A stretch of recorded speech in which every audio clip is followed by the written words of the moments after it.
Assalamualaikum warahmatullahi wabarakatuh. Perkenankan, saya Mintarsih, calon guru penggerak Angkatan 6 Kabupaten Purworejo, untuk menyampaikan video tentang aksi nyata modul 1.4, yaitu budaya positif. Latar belakang, murid tidak suka peraturan, karena jika ada peraturan berarti ada pelanggaran. Dan jika mereka melakukan pelanggaran, maka akan mendapatkan hukuman dan cenderung akan mempermalukan dirinya. Tujuan aksi nyata yaitu menciptakan murid yang merdeka dengan disiplin diri yang kuat. Yang berikutnya, menumbuhkan budaya positif di sekolah dengan meyakini nilai-nilai kebajikan universal. Lini masa tindakan. Pertama, menghadap kepala sekolah untuk menjelaskan pentingnya penanaman budaya positif dan keyakinan kelas di sekolah, serta meminta izin untuk melakukan diseminasi bersama rekan-rekan guru. 2. Mengumpulkan rekan guru untuk melakukan diseminasi pemahaman materi budaya positif, keyakinan kelas, serta segitiga restitusi. 3. Berkolaborasi dengan wali kelas untuk membuat keyakinan kelas. 4. Memantau, merefleksi, dan evaluasi keyakinan kelas yang telah dibuat. Dukungan yang dibutuhkan, pertama dari kepala sekolah, rekan guru, dan murid, agar tindakan yang telah direncanakan dapat berjalan dengan lancar. 2. Sarana dan prasarana untuk menumbuhkan budaya positif di sekolah. 3. Orang tua yang memantau pelaksanaan budaya positif di rumah. Baiklah, berikut ini merupakan kegiatan diseminasi di sekolah mengenai pengenalan budaya positif pada Bapak Ibu guru di sekolah. Bismillahirrahmanirrahim. Assalamualaikum warahmatullahi wabarakatuh. Selamat siang, salam sejahtera untuk kita semua. Pertama-tama puji syukur kepada Allah Subhanahu wa Ta'ala yang telah melimpahkan karunia-Nya sehingga kita bisa berkumpul pada kesempatan hari ini dalam acara diseminasi modul tentang budaya positif, terutama budaya positif di sekolah. Kali ini kita akan membahas tentang beberapa topik, yaitu tentang yang pertama disiplin positif dan nilai kebijakan universal, kemudian yang kedua teori motivasi, hukuman dan penghargaan, dan yang ketiga keyakinan kelas, kemudian yang keempat kebutuhan dasar manusia dan dunia berkualitas, poin kelima yaitu 5 posisi kontrol, yang keenam tentang segitiga restitusi, dan nanti akan dilanjutkan dengan sesi tanya jawab. Jadi pada kesempatan kali ini ada pembicara dari Bu Mintarsih selaku peserta guru penggerak ya Bu. Jadi guru penggerak itu adalah bagaimana menciptakan nantinya seorang pemimpin, baik itu pemimpin dari rekan sejawat maupun pemimpin dari pembelajaran pada siswa, dan harapannya agar nantinya program ini bisa berefek positif bagi sekolah kita, yaitu SMA Negeri 10 Purworejo.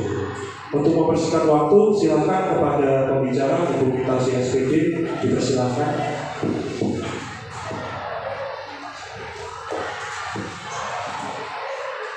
Terima kasih kepada Bapak Jimmy Dwi Tristianto sebagai moderator yang telah memberikan waktu pada saya selaku calon guru penggerak untuk mendesiminasikan tentang budaya positif modul 1.4. Sebelumnya, Assalamualaikum warahmatullahi wabarakatuh. Alhamdulillahirrabbilalamin. Wassalatu wassalamu ala asrofil anbiya'i wal mursalin wa ala alihi wa sahbihi ajma'in. Rabbi shrah li sadri wa yassir li amri wahlul 'uqdatam min lisani yafqahu qawli. Pertama dan utama, Yang terhormat kepada yang terhormat Ibu Dr. Andas Mulyani CMPD PI selaku Kepala SMA Negeri 10 Purworejo.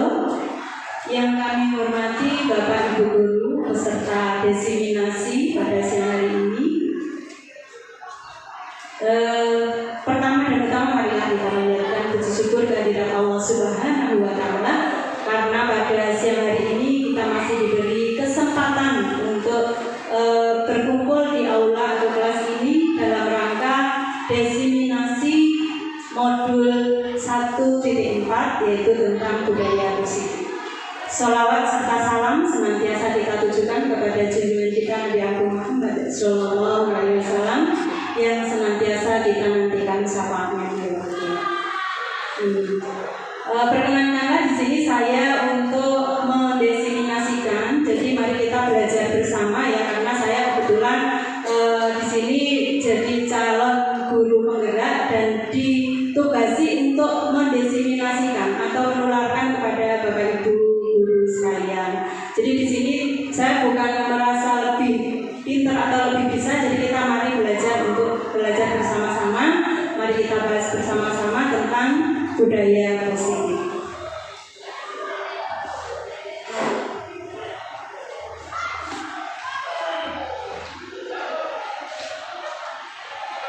Oke, capaian di sini saya.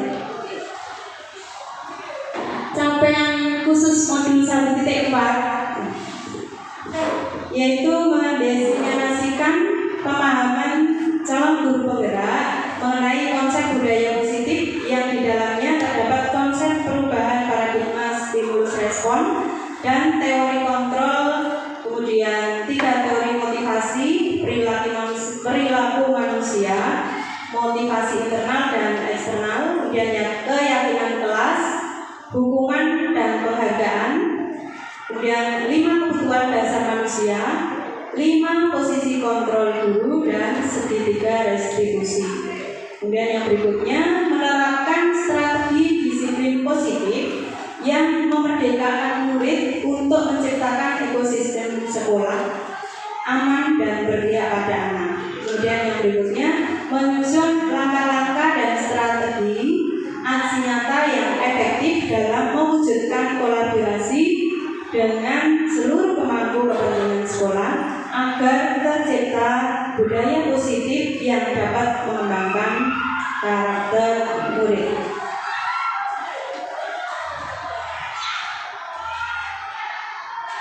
Untuk pertanyaan pemantik mohon dijawab ya.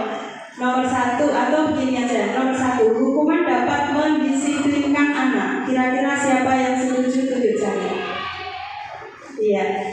Yang lain berarti tidak setuju ya. Kemudian yang kedua, pemberian hukuman dengan hal positif seperti membaca atau membersihkan halaman sekolah dapat meningkatkan disiplin anak. Yang setuju tunjuk jari. Iya.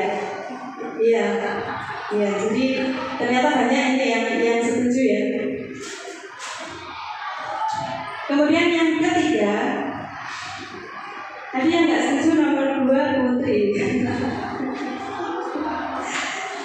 Kemudian yang ketiga, memberi penghargaan dapat meningkatkan motivasi belajar anak. Sangat setuju. Iya, ini ya. Oke. Banyak yang setuju ya. Mari kita bahas untuk materinya. Kira-kira jawabannya seperti apa? Topik yang akan kita bahas itu tadi sudah disampaikan oleh moderator, yaitu tentang disiplin positif, teori motivasi, keyakinan kelas, kebutuhan dasar manusia, 5 posisi kontrol, segitiga restitusi, kemudian dilanjutkan nanti ada tanya jawab. Oke, kita masuk pada yang poin 2.1 yaitu tentang disiplin positif dan nilai-nilai kebajikan universal. Perubahan paradigma. Nah ini ada kegiatan kepalan tangan, ada kata-kata A dan B,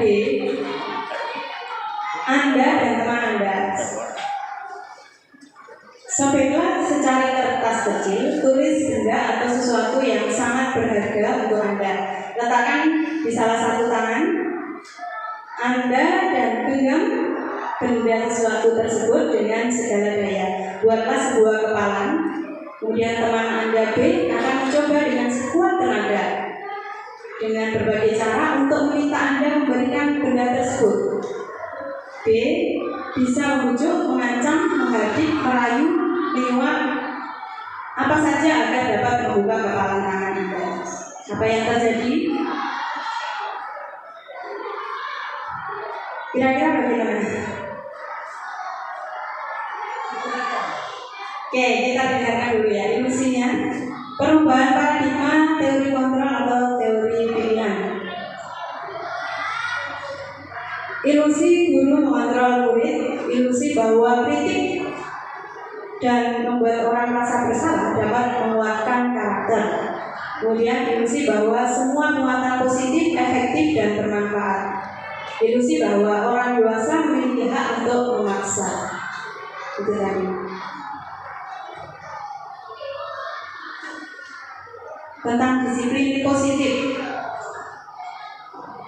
Teori kontrol ini dari Dr. William Glasser.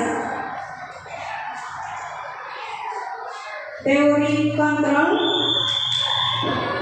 Anda tidak bisa mengontrol orang lain, hanya Anda yang bisa mengontrol diri Anda sendiri. Tapi dengan kepala tangan itu kalau kita tidak mau membuka ya berarti Anda tidak bisa memaksa orang lain untuk bisa melepas kepala tangan tersebut. Kemudian semua perilaku memiliki tujuan. Model berpikir menang-menang, kolaborasi, kemudian konsensus menciptakan pilihan-pilihan baru. Kemudian realitas kebutuhan itu berbeda. Kita berusaha memahami pandangan orang lain tentang dunia. Setiap orang memiliki gambaran yang berbeda. Makna disiplin, belajar kontrol diri dengan mengaji potensi kita agar tercipta tujuan mulia, yaitu sesuatu jadi seseorang yang kita inginkan berdasarkan nilai-nilai yang kita hargai. Teori motivasi untuk menghindari hukuman, kemudian untuk mendapatkan imbalan, itu termasuk motivasi ekstrinsik. Kemudian untuk menghargai diri sendiri, itu termasuk motivasi intrinsik. Kemudian ada nilai-nilai kebajikan universal. Kemudian nilai-nilai itu kalau di dalam kelas sudah disepakati, maka akan menjadi sebuah keyakinan kelas. Kemudian untuk posisi kontrol, di sini ada posisi kontrol penghukum, yaitu memberi hukuman. Kemudian pembuat rasa bersalah, yaitu membuat siswa menjadi merasa bersalah. Nanti Bapak Ibu bisa kira-kira selama ini apakah saya melaksanakan posisi kontrol yang penghukum atau membuat rasa bersalah, atau posisi kontrol sebagai teman, atau posisi kontrol sebagai pemantau, atau yang terakhir posisi kontrol sebagai manajer. Nah, ini. Kemudian untuk kebutuhan dasar manusia itu ada 5, yaitu bertahan hidup, kemudian penguasaan, kasih sayang dan rasa diterima, kesenangan dan kebebasan. Kemudian ada segitiga restitusi, menstabilkan identitas, validitas kebutuhan, kemudian menanyakan keyakinan. Mari kita bahas sedikit tentang apa itu disiplin. Disiplin itu berasal dari bahasa Latin disiplin, yang artinya belajar. Disiplin diri membuat orang menggali potensinya menuju sebuah tujuan apa yang dia hargai. Namun dalam budaya kita, kata disiplin telah berubah menjadi sesuatu yang dilakukan seseorang pada orang lain untuk mendapatkan kepatuhan. Kecenderungan umum adalah menghubungkan kita disiplin dengan ketidaknyamanan, bukan dengan apa yang kita hargai atau pencapaian tujuan mulia. Nilai-nilai kebajikan universal. Nilai-nilai kebajikan dan sifat-sifat positif yang merupakan tujuan mulia yang ingin dicapai setiap individu. Setiap perilaku atau perbuatan memiliki suatu tujuan. Dengan mengaitkan nilai-nilai kebajikan yang diyakini seseorang, maka motivasi intrinsik akan terbangun sehingga menggerakkan motivasi dari dalam untuk dapat mencapai tujuan mulia yang diinginkan.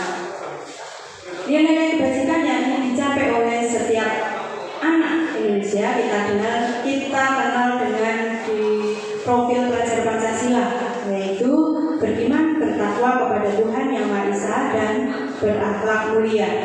Kemudian mandiri, bernalar kritis, berkebinekaan global, bergotong royong, dan kreatif.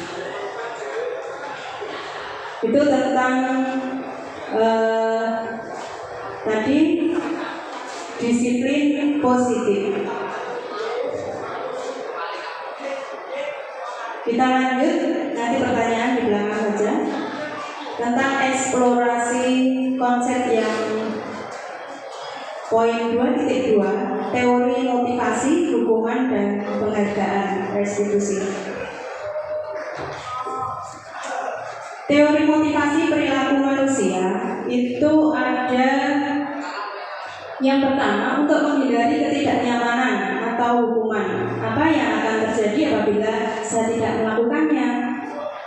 Jadi di sini melakukan sesuatu karena takut nanti akan mendapatkan hukuman.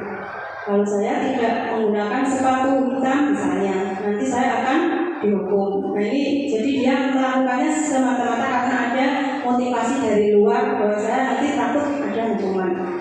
Kemudian yang kedua, motivasi eksternal juga untuk mendapatkan imbalan dari orang lain. Nah dari situ nanti jawaban dari kalimat pemantik tadi bisa Bapak Ibu jawabannya kira-kira apa, betul atau salah jawaban saya gitu ya. Untuk mendapatkan imbalan dari orang lain atau institusi, apa yang akan saya dapat apabila saya melakukannya? Jadi melakukan sesuatu ingin mendapatkan imbalan, itu juga termasuk motivasi eksternal. Padahal selama ini kelihatannya kalau kita sudah memberi reward itu akan motivasi, ya. Artinya menyemangati, tetapi ini hanya eksternal. Yang diharapkan adalah motivasi internal untuk mendapatkan disiplin yang positif. Nah, apa itu yang internal? Misalnya, saya akan menjadi orang yang seperti apa ya? Seperti apa? Ya, saya akan menjadi orang yang seperti apa bila saya melakukannya? Ini memang bahasanya sulit dicerna. Saya sendiri juga agak kadang-kadang kita pahami ya, tapi maksudnya bahwa di situ kita menanyakan pada diri sendiri, bukan melakukan sesuatu itu karena semata-mata imbalan, semata-mata reward dari guru gitu ya. Tetapi saya ingin mengembangkan diri saya gitu, supaya apa yang saya rasakan itu mungkin ya di sini apa yang akan atau di sini pertanyaan, saya akan menjadi orang yang seperti apa jika saya melakukannya. Jadi motivasi dari dalam itu. Misalnya saya daftar CDP, saya ingin belajar gitu ya, saya ingin belajar mengembangkan diri gitu. Jadi saya di sini tidak ada motivasi, misalnya ada yang mengatakan bahwa CDP untuk menjadi seorang kepala sekolah, saya tidak ada terbesit seperti itu. Tapi di sini motivasi intrinsik saya adalah saya ingin belajar gitu. Kalau eksternal misalnya seperti ini ya contohnya. Nah ini kemudian merdeka menurut Hajar Dewantara. Merdeka itu artinya tidak hanya terlepas dari perintah, akan tetapi juga cakap buat memerintah diri sendiri. Nah ini yang sulit. Merdeka tidak hanya terlepas dari perintah. Jadi artinya kita kadang-kadang memahami merdeka itu bebas gitu ya, bebas dari segalanya. Tapi justru di sini kita harus catat memerintah diri sendiri supaya jangan sampai ada perintah dari luar. Kalau kita sudah bisa memerintah diri sendiri tanpa diperintah dari luar, itulah sebenarnya yang dikatakan merdeka menurut Ki Hajar Dewantoro. Anak berangkat pagi, masuk kelas, kemudian literasi, kemudian waktunya sholat duhur, kemudian waktunya istirahat dan seterusnya, itu sesuai dengan tanpa disuruh oleh Bapak Ibu guru, itu termasuk anak-anak yang sudah merdeka. Maka pengertian kurikulum merdeka bukan berarti merdeka bebas ya dari segala, tapi kita juga harus merdeka dalam artian kita bisa untuk cakap ya, atau pandai untuk memerintah diri sendiri seperti itu, sehingga merdeka dari perintah-perintah dari eksternal atau dari luar. Nah ini tadi masalah dihukum oleh penghargaan. Nah ini tadi di pertanyaan tematik, penghargaan itu akan meningkatkan kedisiplinan gitu ya. Banyak yang setuju ya ternyata ya.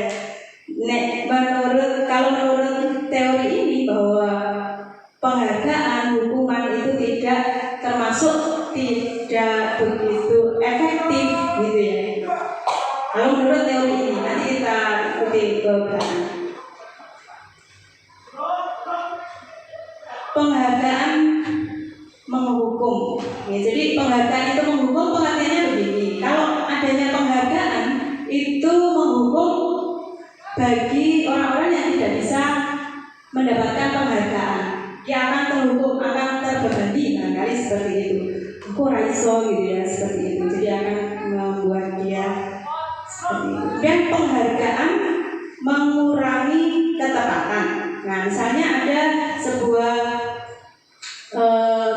perkataan dari Bapak Ibu guru, ayo siapa yang mengumpulkan tepat sebelum pukul 10, nanti saya kasih hadiah, misalnya seperti itu. Sehingga anak akan mengerjakan dengan cepat karena hanya dibatasi waktu, tapi tentang materi isinya dia tidak akan sesempurna. Di sini mungkin penghargaan mengurangi ketepatan dalam pengerjaannya, sehingga dia akan mengejar dokumen itu, karena di sini hanya dibutuhkan waktu yang lebih cepat, tapi hasilnya tidak diperhitungkan. Kemudian penghargaan tidak efektif. Kemudian penghargaan merusak hubungan. Nah ini kalau penghargaan merusak hubungan, barangkali dengan adanya menurut teori ini ya, nanti kita mau pilih yang mana monggo. Tapi saya ingin mengimbaskan karena memang ada teori seperti ini bahwa penghargaan itu merusak hubungan. Barangkali anak-anak yang mendapatkan penghargaan terus-menerus gitu ya, itu juga akan membuat, sebenarnya sih kalau kita sebagai orang yang selama ini nanti akan memotivasi yang tidak mendapatkan penghargaan, tapi di sini justru penghargaan itu merusak. Nah, monggo nanti kita diskusikan seperti apa. Kemudian penghargaan menurunkan kualitas. Nah ini tadi kalau penghargaan itu misalnya tadi hanya berpatokan pada kecepatan tanpa melihat hasil atau kualitas pengerjaannya, maka itu akan menurunkan kualitas. Penghargaan mematikan kreativitas karena tadi hanya motivasi ekstrinsik, motivasi aku kepingin mendapatkan penghargaan gitu, sehingga dia tidak mengembangkan sepenuhnya apapun dia perbuat barangkali untuk mendapatkan penghargaan. Misalnya tanpa meningkatkan kualitas diri, misalnya mungkin nyontoh temannya atau googling atau apa misalnya seperti itu demi demi mendapatkan nilai bagus, misalnya seperti itu. Dan kalau sudah dijanjikan bahwa nanti yang nilai bagus mendapatkan hadiah, misalnya seperti itu. Ini memadukan kreativitas. Kemudian penghargaan mengurangi motivasi intrinsik itu tadi. Jadi motivasi intrinsik itu kemauan untuk meningkatkan kualitas diri tanpa embel-embel dari luar, baik itu penghargaan maupun hukuman. Jadi berangkat gasik bukan karena takut nanti dihukum oleh kesiswaan misalnya, atau mungkin berangkat gasik supaya mendapatkan reward dari guru mapelnya misalnya, itu bukan seperti itu, tapi semata-mata memang suatu motivasi dari dalam bahwa saya ingin menjadi orang yang seperti yang dia inginkan. Oke, ini coba kira-kira Bapak Ibu biar gak ngantuk. Nomor 1, monggo Pak Arman, silakan. Nomor 1, mencatat 100 kali di dalam buku, ya, dengan kalimat saya tidak akan terlambat lagi. Ini ya, karena terlambat ke sekolah, suruh menulis 100 kali di dalam buku. Saya tidak akan terlambat lagi, saya tidak akan terlambat lagi terus, gitu ya, sampai 100 kali. Itu termasuk hukuman. Ini kan pilihannya hukuman atau konsekuensi. Kira-kira apa? Hukuman atau konsekuensi? Biar nggak ngantuk.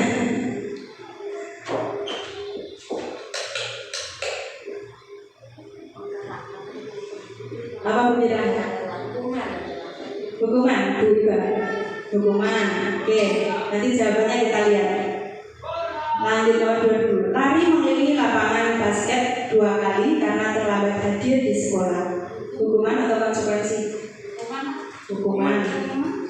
Murid diminta untuk push up 15 kali karena tidak menggunakan masker ke sekolah. Hukuman. Menggantikan kertas tugas teman yang telah dicoret-coret. Konsekuensi. Iya, konsekuensi. Kemudian membersihkan tumpahan air di meja tulis karena tersenggol pada saat belajar. Konsekuensi. Murid disuruh untuk tidak mengenakan sepatu seharian di sekolah karena tidak mengenakan sepatu hitam. Hukuman. Lari mengelilingi lapangan basket 2 kali karena terlambat 10 menit untuk pelajaran PJOK. Kita lihat. Ya, yang terakhir ternyata konsekuensi. Kenapa konsekuensi? Karena itu kaitannya dengan pelajaran PJOK di situ. Ini perbedaan hukuman dan konsekuensi. Sesuatu yang menyakitkan harus terjadi itu kalau hukuman, ya. Kalau konsekuensi sesuatu harus terjadi. Kemudian membuat anak sakit fisik maupun hati untuk jangka waktu lama. Kalau konsekuensi membuat anak merasa tidak nyaman dalam jangka waktu pendek. Kemudian anak membenci kedisiplinan kalau hukuman. Kalau konsekuensi anak menghargai disiplin. Kalau hukuman paksaan dan waktunya pada saat itu. Tapi kalau konsekuensi ada stimulus, ada tanggapan. Jadi kalau hukuman biasanya pada saat itu terlambat, kamu push up, nah itu pada saat itu. Tapi kalau konsekuensinya itu berarti sudah ada kesepakatan sebelumnya.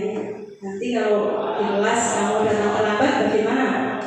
Berarti tidak boleh masuk kelas, atau mungkin masuk kelas tapi jangan duduk sebelum bisa menjawab pertanyaan saya. Itu konsekuensi karena sudah disepakati, tapi kalau belum disepakati mungkin. Kemudian mendorong anak menyakiti diri sendiri. Kalau konsekuensi mendorong anak agar mudah menyesuaikan diri. Kemudian kalau hukuman konsep diri yang buruk, kalau konsekuensi konsep diri yang baik. Kemudian yang hukuman anak belajar untuk menyembunyikan kesalahan karena takut nanti dihukum, biasanya seperti itu. Tidak, saya tidak, biasanya seperti itu. Kemudian kalau konsekuensi anak belajar untuk mematuhi peraturan. Kemudian hukuman marah, rasa bersalah, kemudian dipermalukan, merasa tak dihargai.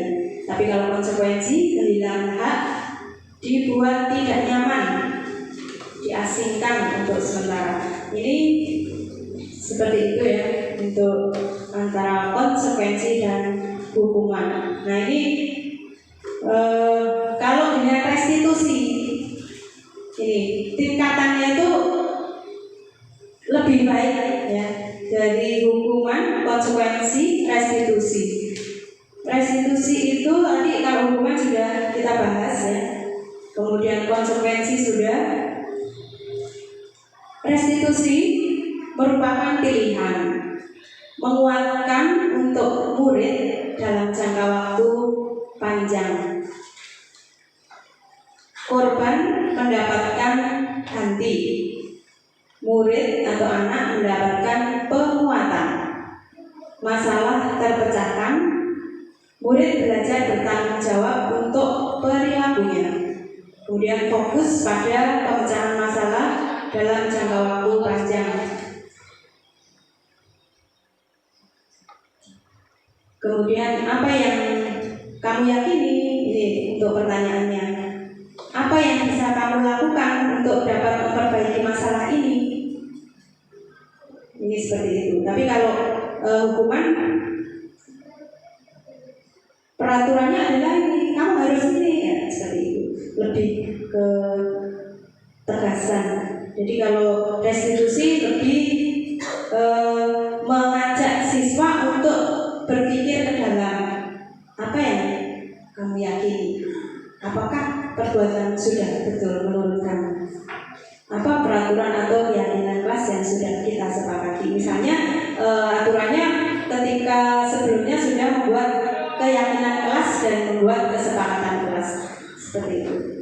Kemudian murid atau anak menghormati dirinya dan orang lain. Hasilnya itu, jadi kalau hukuman negatif, konsekuensi netral, kemudian untuk restitusi hasilnya positif. Apa itu restitusi? Restitusi adalah proses menciptakan kondisi bagi murid untuk memperbaiki kesalahan mereka, sehingga mereka bisa kembali pada kelompok mereka dengan karakter yang lebih kuat. Restitusi juga merupakan proses kolaborasi yang mengajarkan murid-murid untuk mencapai solusi dari masalah mereka. Membantu murid untuk berpikir tentang orang seperti apa yang mereka inginkan dan bagaimana mereka harus memperlakukan orang lain. Ciri-ciri restitusi yang pertama, bukan untuk menebus kesalahan, namun untuk belajar dari kesalahan. Kemudian yang kedua, memperbaiki hubungan. Yang ketiga, tawaran, bukan paksaan. Kemudian yang keempat, restitusi menuntut untuk melihat ke dalam diri. Kemudian yang kelima, restitusi mencari kebutuhan dasar yang mendasari tindakan. Kemudian yang keenam, restitusi diri adalah cara yang paling baik. Kemudian restitusi fokus pada karakter, bukan tindakan. Restitusi fokus pada solusi. Restitusi membalikan murid yang berbuat salah pada kelompoknya. Itu tentang yang ketiga tadi ya. Yang kedua, teori motivasi, hukuman, dan penghargaan. Kemudian restitusi. Oke, kita lanjut untuk yang ketiga, yaitu tentang keyakinan kelas. Mengapa keyakinan kelas? Kok tidak peraturan saja? Nah ini sebenarnya memang apa yang sudah kita lakukan selama ini, peraturan atau aturan ya, tata tertib seperti itu. Tapi dengan mengikuti modul ini ternyata ada, sebelum dijadikan tata tertib atau peraturan, kita harus membuat keyakinan kelas dulu. dengan nilai-nilai kebajikan yang menurut siswa itu sesuai dengan profil pelajar Pancasila atau selaras dengan profil pelajar Pancasila. Contohnya di sini, mengapa kita memiliki peraturan harus menggunakan helm bila mengendarai kendaraan roda 2? Mengapa kita memiliki peraturan 3M, menggunakan masker, mencuci tangan, dan menjaga jarak? Mengapa kita memiliki peraturan harus datang tepat waktu pada saat mengikuti pelatihan? Nah, untuk mendukung motivasi intrinsik, kembali ke nilai-nilai keyakinan yang lebih menggerakkan seseorang dibanding serangkaian peraturan-peraturan tersebut. Ya, jadi itu peraturan menjadi suatu keyakinan, kemudian untuk lingkungan yang positif dan membentuk budaya positif. Yang mana yang merupakan keyakinan kelas? Nah, ini jadi keyakinan kelas ketika sudah satu kelas misalnya, apa yang menjadi keyakinan kelas misalnya? Di sini kami akan semangat dalam belajar, kami akan menghormati guru misalnya, itu contohnya saja. Atau apa, nulis, anak-anak menulis. Kemudian nanti kalau sudah semua sepakat akan menjadi kesepakatan kelas, dan itu akan nggak usah banyak-banyak, tapi sedikit tapi harus diingatkan, sehingga ketika ada yang melanggar apa keyakinan kelas yang sudah kita sepakati gitu, ketika ada anak-anak yang seperti itu, sehingga kita mudah untuk menggiring anak ketika melakukan pelanggaran. Misalnya belajar mengerjakan tugas dengan jujur misalnya menjadi suatu keyakinan kelas. Ketika ada anak yang nyontek, nah kita panggil, kita bimbing. Jadi artinya memang tidak langsung beri hukuman atau mencat anak kamu nilainya saya kasih jelek karena itu, tapi dibimbing, karena memang filosofi dari Ki Hajar Dewantara itu kita berpihak pada murid, ya, jadi kita itu betul-betul bahkan sampai ada yang disampaikan menghamba pada murid gitu ya. Artinya kita itu melayani siswa dengan setulus hati supaya siswa mencapai kebahagiaan dan perkembangan yang optimal atau maksimal dalam meniti karir. Ini kegiatan pendalaman keyakinan kelas seperti itu. Kami meyakini bahwa sangat penting untuk menghormati semua orang dan barang milik orang lain. Dalam hal bekerja, kami meyakini bahwa sangat penting untuk mengerjakan segala pekerjaan atau mengikuti kegiatan yang tidak ditugaskan. Kemudian untuk diterima dan dimiliki, kami meyakini bahwa sangat penting untuk merasa diterima pada suatu kelompok dan saling peduli satu dengan yang lain. Nah, ini kalau pendalaman yang menggunakan tabel T dan Y seperti itu, terlihat itu yang nampak. Misalnya berempati terhadap perasaan orang lain. Kalau yang terdengar, misalnya satu orang berbicara, yuk saya bantu, termasuk terdengar, berperilaku, tersenyum, ramah dan sebagainya. Jadi yang nampak, yang terdengar dan yang terlihat itu yang baik-baik. Kalau yang tidak tampak seperti ini, kalimatnya memang seperti itu ya. Saya hanya mengimbaskan.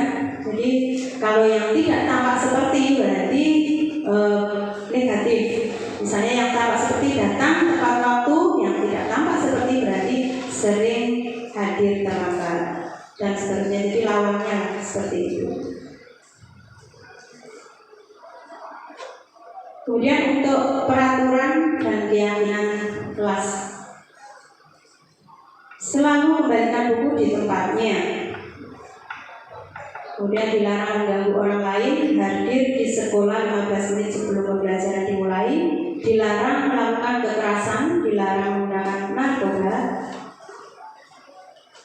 bergantian atau menunggu giliran, gunakan masker, jangan berlari di kelas atau koridor. Nah, ini keyakinan kelasnya apa kira-kira? Selalu kembalikan buku di tempatnya atau ke tempatnya. Jadi sebenarnya hanya beda kalimatnya. Apa itu keyakinan itu nanti berupa kalau peraturan itu berupa kalimat, kalau keyakinan itu nilai-nilai universal. Apa itu kira-kira? Selalu kembalikan buku di tempatnya. Keyakinan kelasnya apa kira-kira? Mari kita kembalikan buku pada tempatnya. Ya, itu hampir sama. Ada yang lain? Nilai-nilai universal apa? Orang yang mengembalikan berarti apa? Punya rasa tanggung jawab. Ya, ini langsung terjawab semuanya. Ya, jadi memiliki rasa keyakinan kelasnya tanggung jawab, menghormati orang lain. Dilarang mengganggu orang lain berarti menghormati orang lain. Hadir di sekolah 15 menit sebelum pembelajaran berarti menghormati orang lain dan berkomitmen untuk seperti itu. Dilarang melakukan kekerasan berarti keselamatan dan menghormati orang lain. Dilarang menggunakan narkoba itu juga keyakinan kelas tentang kesehatan, pentingnya kesehatan gitu, seperti itu. Jadi lebih kalimatnya lebih simpel karena berupa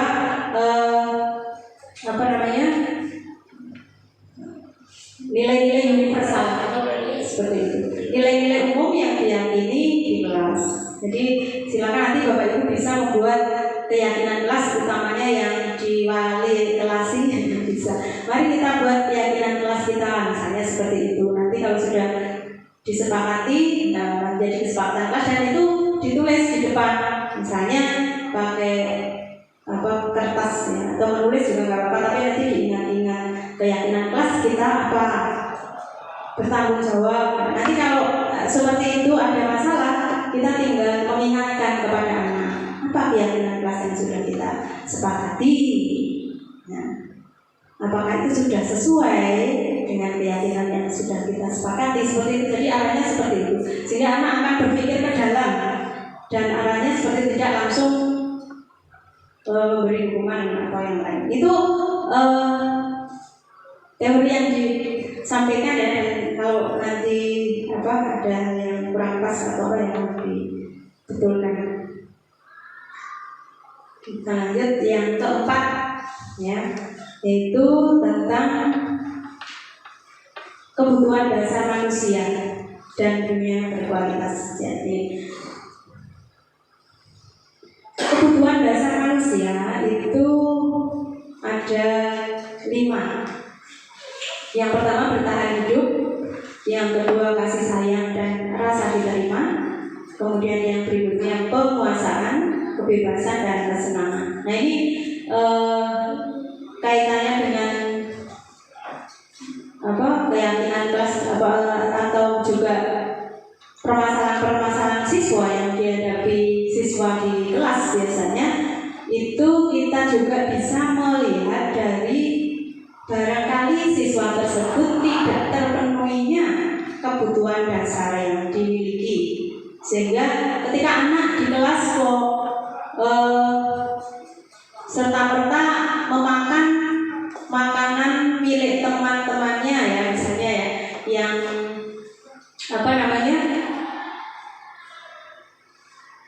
yang membawa bekal misalnya tanpa izin. Nah ini bisa dilihat kebutuhannya. Apakah dia karena lapar?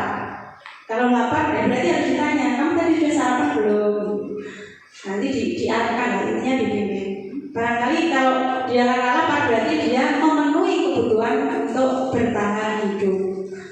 Nah, tapi beda juga ketika diajar kok tidur-tiduran, alasan-alasan sendirian.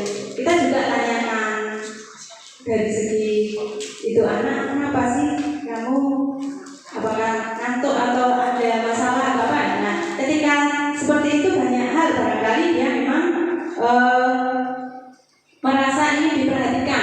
cari perhatian juga bisa. Sehingga kita sebagai pendidik untuk bisa memperhatikan kebutuhan dasar yang belum terpenuhi bagi anak didik kita. Kemudian juga ada yang jalan-jalan ketika diajar malah ragu-ragu di kelas gitu ya, jalan kesana kemari ya, kemudian juga mungkin semaunya sendiri. Nah ini juga barangkali di situ ada kebutuhan dasar yang tidak terpenuhi, mungkin penguasaan atau yang lain atau kebebasan. Ya. Jadi monggo kita untuk peka menjadi. Intinya kalau saya belajar tentang modul ini, kita sebagai guru itu melayani betul pada siswa dan bahkan sampai istilahnya ya, kita supaya anak itu bisa lebih berkembang secara optimal dan bahagia. Sehingga ketika ada anak yang kurang pas menurut kita jangan langsung menilai ke anak, tetapi kita coba cari tahu apa sih latar belakang yang menyebabkan mungkin kebutuhan dasar manusianya yang belum terpenuhi atau mungkin hal lain itu. Oke, kita lanjut yang ke-5, yaitu tentang 5 posisi kontrol. Ya. Ini 5 posisi kontrol itu tadi masih ada kaitannya ya, sebenarnya itu yang warnanya merah ya.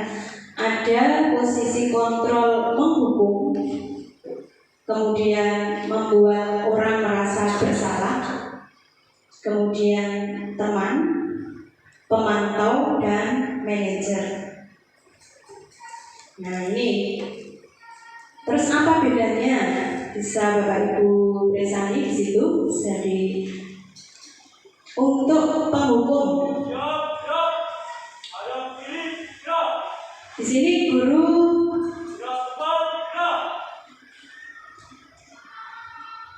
berbuat misalnya menghardik ya, kemudian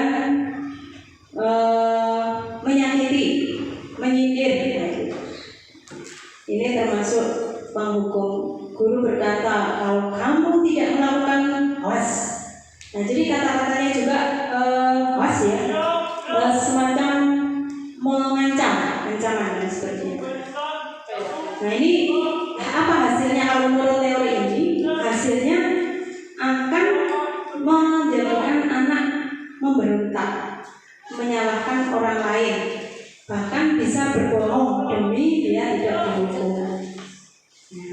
Misalnya ketika, contoh aja di rumah ya, ketika ada orang tua yang putranya nilainya jelek, ketika nilainya jelek langsung disobek oleh orang tuanya, besok lagi dia nggak akan cerita lagi. Nilainya jelek diumpetin, nanti kalau nilainya bagus baru ditunjukkan, sehingga menjadi anak berbohong atau tidak jujur. Ini karena menggunakan posisi kontrol penghukum. Nah ini monggo Bapak Ibu mungkin bisa evaluasi apakah itu cocok untuk diterapkan atau tidak.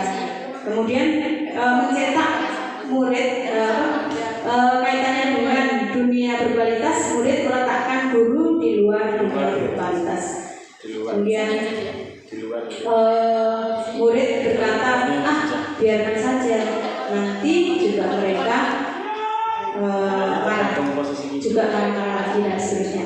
Kemudian dampak pada murid itu mengulangi kesalahan. Jadi kalau penghukum itu ternyata juga bisa menyebabkan diulang-ulang.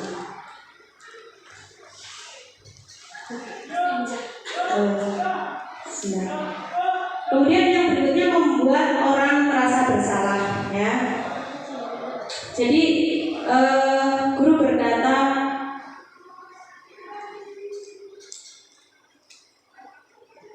seharusnya kamu begini-begini, ibu kecewa, kamu begini-begini dan seterusnya ya. Ini termasuk membuat orang bersalah.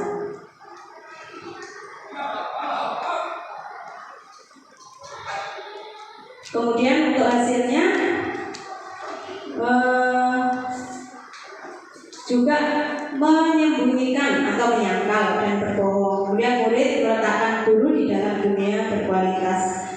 Kemudian juga murid akan merasa bersalah, kemudian maafkan saya gitu. Kemudian merasa rendah diri. Nah ini karena dibuat merasa bersalah, karena kamu saya jadi dimarahi kepala sekolah misalnya, itu juga menjadikan ternyata kata-kata seperti itu menjadikan termasuk posisi kontrol membuat orang merasa bersalah. Kemudian posisi kontrol yang berikutnya teman. Nah ini membuatkan alasan-alasan untuk muridnya, ayolah lakukan demi ibu.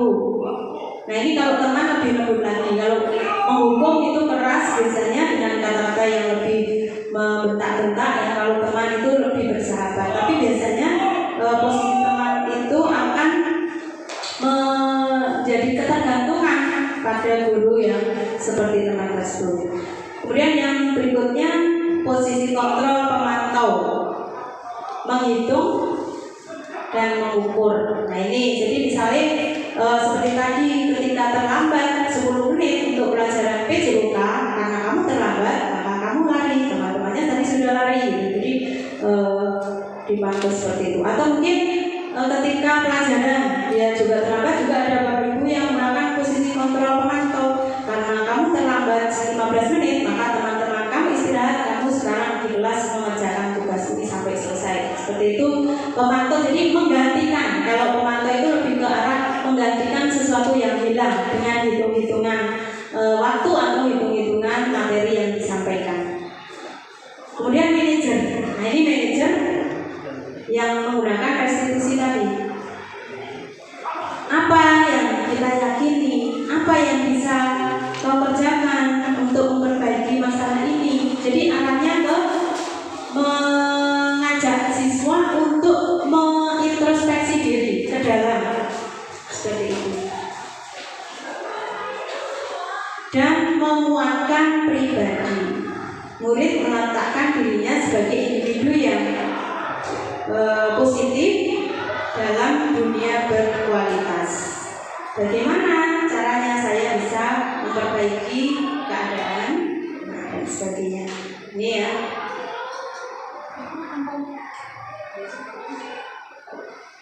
Nah ini pertanyaan-pertanyaan, contoh ya untuk pertanyaan-pertanyaan yang kaitannya dengan posisi kontrol tadi.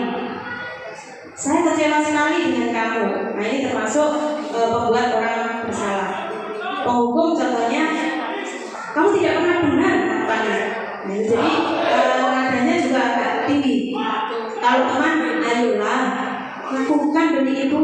Nah seperti itu misalnya, atau ayo kita kerjakan bareng-bareng, atau mungkin apa dan sebagainya yang sifatnya seperti teman.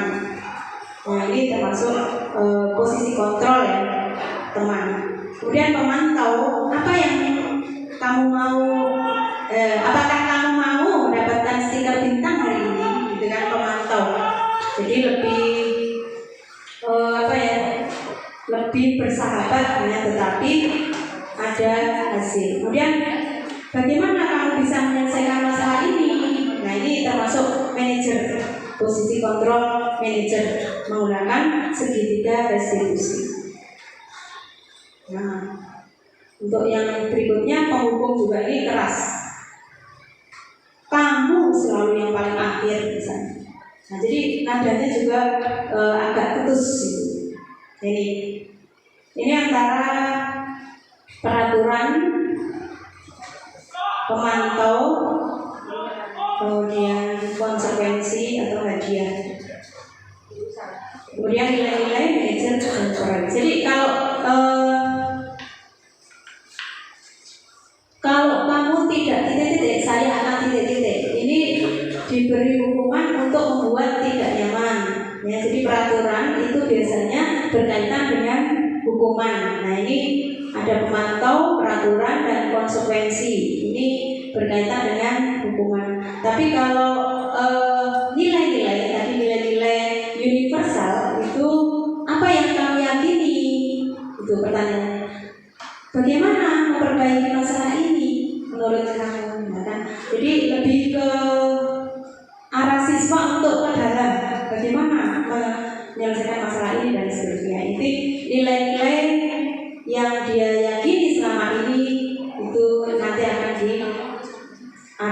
oleh guru. Ini nanti tujuannya memperbaiki kiat berdua mendapatkan apa yang kita butuhkan. Jadi antara guru dan siswa seperti itu bersama-sama.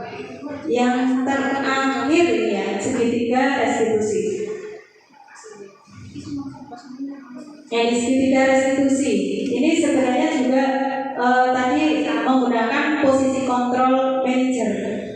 Ya, jadi berkaitan itu apa segitiga restitusinya di sini? Pertama, menstabilkan identitas. Jadi ketika anak sudah berangkat misalnya ya, maaf Bu, saya terlambat karena ini gitu ya. Nah itu kadang-kadang kan kita kalau mau menggunakan segitiga restitusi tidak dasar kamu sukanya terlambat. Kapan sih kamu nggak pernah terlambat? Nah ini sudah beda ketika kita tanggapannya menggunakan segitiga restitusi. Jadi ada langkah-langkahnya.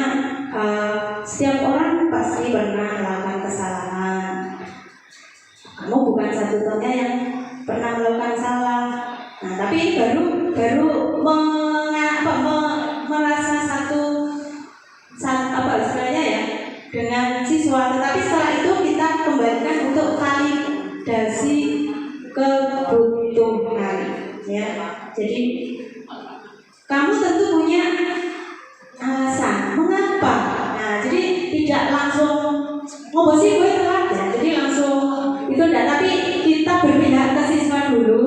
Setelah berpihak kita baru pasti kamu punya alasan kenapa kamu datang terlambat gitu.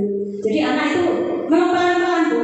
Saya juga masih belajar ya. Jadi kadang orang telaten gitu ya. Tapi itulah yang dipelajari di modul ini dan memang agak sulit dipahami karena seperti itu. Tapi intinya kita memang harus seperti itu. Pertama menggunakan menstabilkan identitas, kemudian validasi kebutuhan ya. Kemudian adakah cara yang lebih efektif untuk mendapatkan apa yang kamu butuhkan?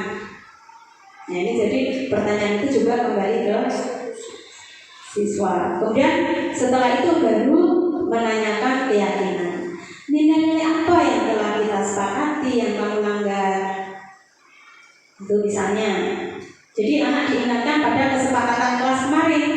Ya Bu, maaf saya. Jadi anak itu menyadari betul-betul dari dalam. Itu harapannya seperti itu sih dari ini. Kamu ingin menjadi orang yang seperti apa? Nah, seperti itu. Ini ya, jadi untuk membuat anak merasa gagal karena berbuat salah menjadi positif terhadap dirinya, itu menstabilkan identitas. Itu contoh kalimatnya seperti itu. Tadi sudah contohnya ya, banyak sekali. Bisa dibaca. Gak usah saya bacakan lagi, waktunya juga sudah jam 2 ya. Ya. Kemudian untuk validasi kebutuhan itu juga tadi sudah ya. Ini hanya contoh yang banyak. Kemudian menanyakan keyakinan. Ini intervensi. Ini apakah kamu ingin berbuat lebih baik? Ini untuk cara yang konfrontatif dan refleksi. Oke, sudah selesai. Ini tinggal merefleksi Bapak Ibu.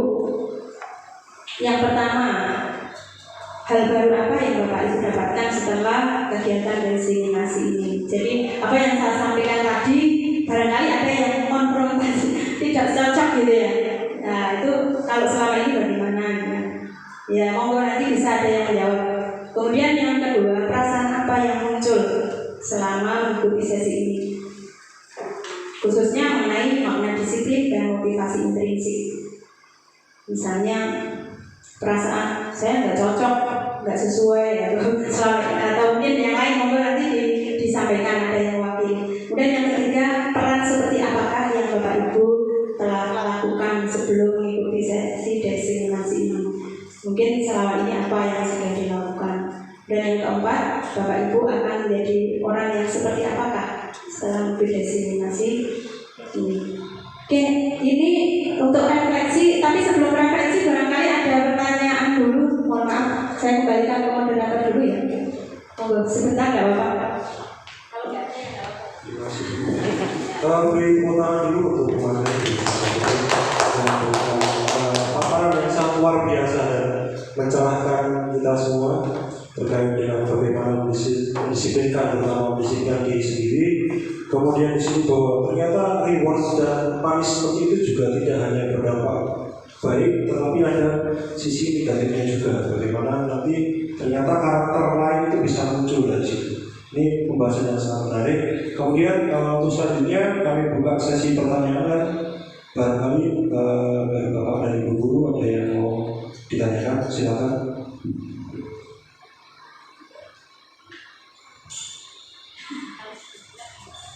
Sudah jelas semua gini? Oke, berhubung waktunya juga sudah jam 2 lebih dan sepertinya juga sudah dipaparkan secara mendetail oleh Bu Tarsih.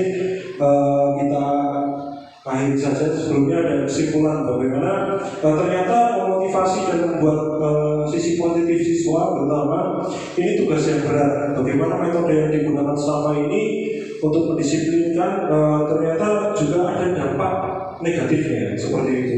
Kemudian bagaimana disiplin ini bisa dirasakan dari diri sendiri dan muncul dalam diri seseorang. Ini yang menjadi PR. Dan setelah disiplinasi ini, semoga apa permasalahan dan juga cara untuk mendisiplinkan siswa maupun diri sendiri itu bisa terrealisasi. Mungkin sekian, terima kasih. Saya tutup. Wassalamualaikum warahmatullahi wabarakatuh.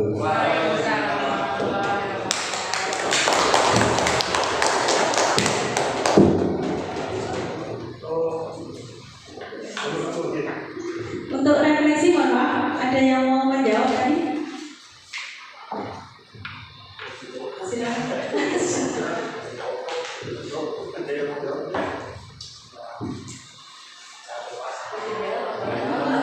Refleksi, monggo. Yang pertama lah. Monggo Bu Mira. Terus yang pertama jawabannya yang didapat tadi ternyata motivasi dan penghargaan itu sangat beda. Motivasi ternyata ada yang berdampak positif, ada yang berdampak negatif. Yang penghargaan juga tadi, penghargaan itu ternyata tidak selamanya selalu berdampak positif pada siswa. Itu jawabannya.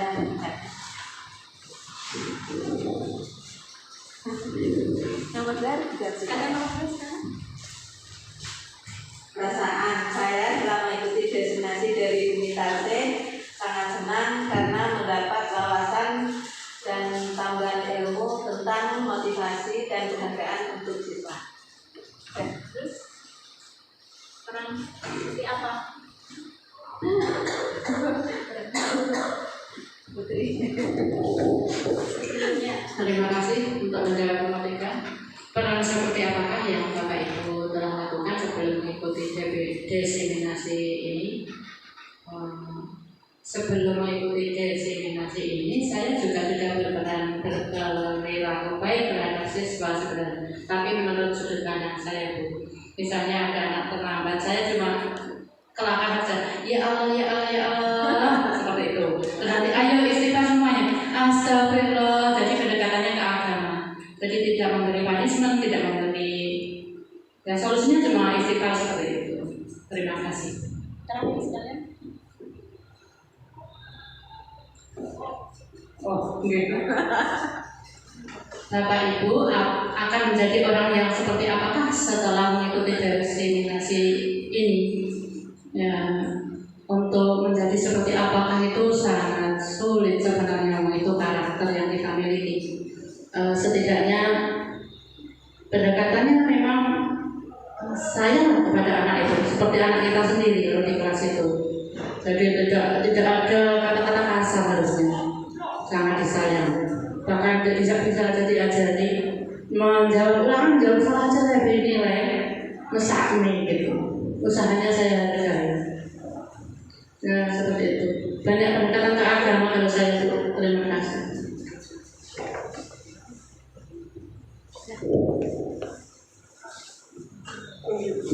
Ya. Terima kasih untuk refleksi dari Ibu Sukira SPD dan Ibu Triharyanti SPD. Mungkin untuk pemaparan diseminasi pada sore hari ini kita cukupkan sekian dulu. Banyak salah